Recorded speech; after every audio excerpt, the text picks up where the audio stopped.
All right, so I am going to be taking a 1 week break on the devotional series I've been doing on the Sermon on the Mount. Next week, I'll get back to that series. But this week, there was an event that happened not too long ago, and it inspired me to kind of share a devotional on this topic. So I've got this shirt on that I received from a friend in the mail for Christmas, and I was so ready to this Sunday sit right here with this remote control, or this one, I can't remember which one. Anyway, one of these remote controls, and I was going to watch a football game. Now, you may know the football game I'm referring to because this coming Sunday is, in fact, Super Bowl Sunday. And I was all ready. I had my gear. I was ready to go. And then, maybe it's too soon to mention it, but yes, the Lions lost. I mean, it was horrible. You could almost hear the gasp go out through all of Michigan. So many people were upset about this. Now, I know some of you thought, well, I didn't even know they played, right? I mean, some of you probably are thinking, what a crazy thing to be disappointed about. But I know a lot of people were extremely, extremely disappointed when the Lions lost and were knocked out of the playoffs. You know, it got me to thinking a lot about disappointments.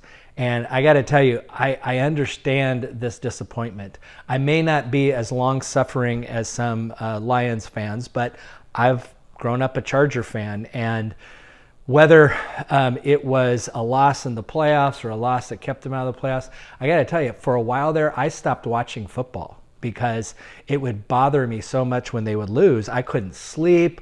I was upset for days. It was awful. And again, I know for some of you, that is such a trivial thing, the loss of a game. And those disappointments, although yes, they may be trivial, can really hit us hard. And so as I thought about disappointments, I realized that some disappointments are huge, some disappointments are little, some are mixed, but somehow we've got to figure out a way to move past our disappointments.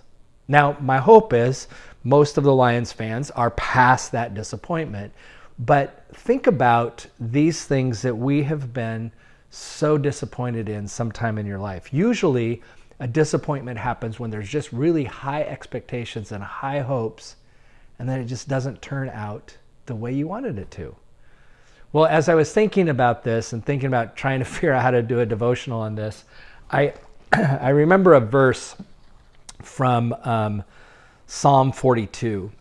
And it was a verse that I love this psalm. There's a song, a praise song that uses the beginning part of this psalm. But by the time it gets to the end of the psalm, this verse is what I remembered when I was thinking about disappointment.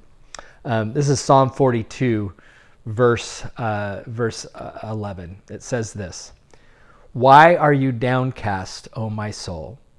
And why are you disquieted within me? Hope in God, for I shall again praise him, my help and my God." Now, here's what I really like about this verse, is it starts with what sounds like just a rhetorical question. Why are you downcast, O my soul? Why are you disquieted within me? Kind of just this rhetorical question that doesn't really deserve an answer. And yet, as I was thinking about it, I thought, you know what? Maybe one of the ways to get past disappointments, and yes, I'm not necessarily talking about the disappointment of loss of a sporting event. I'm talking about those disappointments where your hopes are high and you really it just breaks your heart. What if we turn that question, that again, I believe is kind of a rhetorical question, what if we turn that into an actual question? And when we're really in the midst of having some kind of real extreme disappointment, we're really upset with something, we take a moment to ask ourselves that question and do our best to try to answer it.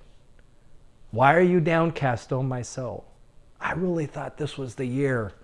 Or I really thought he would get better. Or I really thought there was a way that our relationship wouldn't mess up. Or I really thought my kids were going to be able to get into that college. Or I really thought my parents were going to be able to express love for me the way I need it to be expressed. You know, if you ask that question of yourself, why are you downcast, O my soul? You can perhaps begin to understand what really is disappointing you. I'm being disappointed. I'm broken because a relationship that was important to me has fallen apart. Or someone that I cared about is no longer here. Or something that I thought was going to happen at work just didn't happen. And then you keep asking that question, but why does that bother me so much? Because I was so in love. Because I had so many high hopes. Because I really wanted to be honored by that position at work. You know, whatever it is, if we can continue to really search ourselves for trying to figure out, especially with those big, serious disappointments, why am I feeling like I am? What is it about this experience that I have just gone through, or I've just experienced in this moment?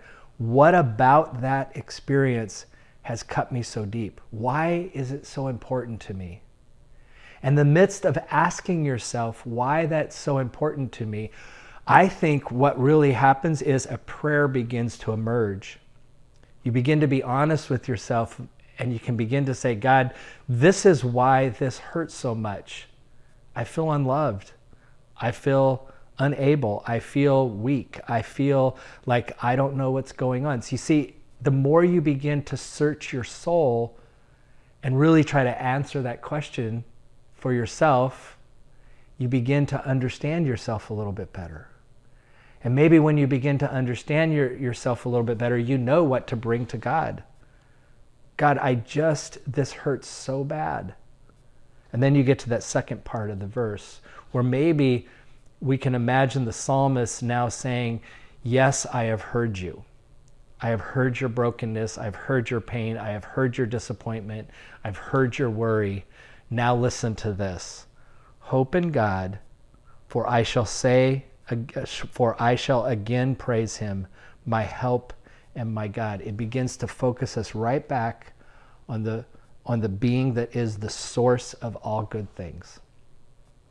Now, again, am I talking about a football game? Yes, I guess in a way that's how I started.